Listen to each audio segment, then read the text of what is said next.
Hi Forensic Science, how you going? Thank you for all getting online very quickly. There was only a couple of people who were late, so that's really good. Well done. Top effort yesterday getting your work done. Really pleased with that. Now I thought I'd just quickly run through with you where I'd like you to start storing the work that you do for Forensic Science, and that will actually be in Teams under the class notebook. So I'll just quickly go through with it and show you. I am just about to make myself nice and small, so hang in there. Beautiful. Here it comes. All right, so at the moment you can see our posts, and you obviously know about this key here, the files, where you actually find the information that you need. And then we have this tab here called Class Notebook. What we do is we click on it.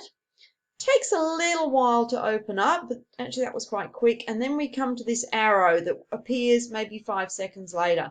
If you click on that arrow, what you'll see is your names. Now, there won't just be your class. There might also be another teacher's class. So don't panic too much if there's names there that you don't recognize, although at the moment it does look like it's just our class. Now, let's say we go to maybe Eva, and we click on Eva's name. What you'll see is that I've given you 4 sections: handouts, homework, quizzes, and class notes. So what we do is you are able to actually slot your work into those. So you might go to handouts, and then you would click on untitled page,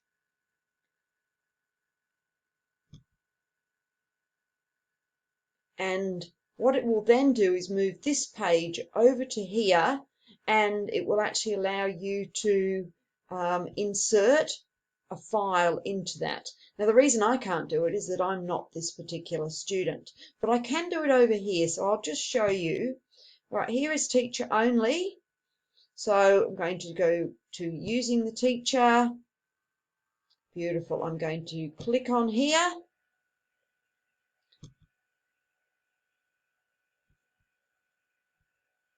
Good. And now what I do is I go insert, and then this would be highlighted, and what I would then do is go to file, and what I can then find is the link that I actually need to slot in, and in your case it would be popping the booklet in that you are working on, the worksheets that you're doing. So I hope that's been helpful. We're going to have a little class meeting shortly, so I'm really looking forward to having a chat with you. Talk soon. Thank you. Bye.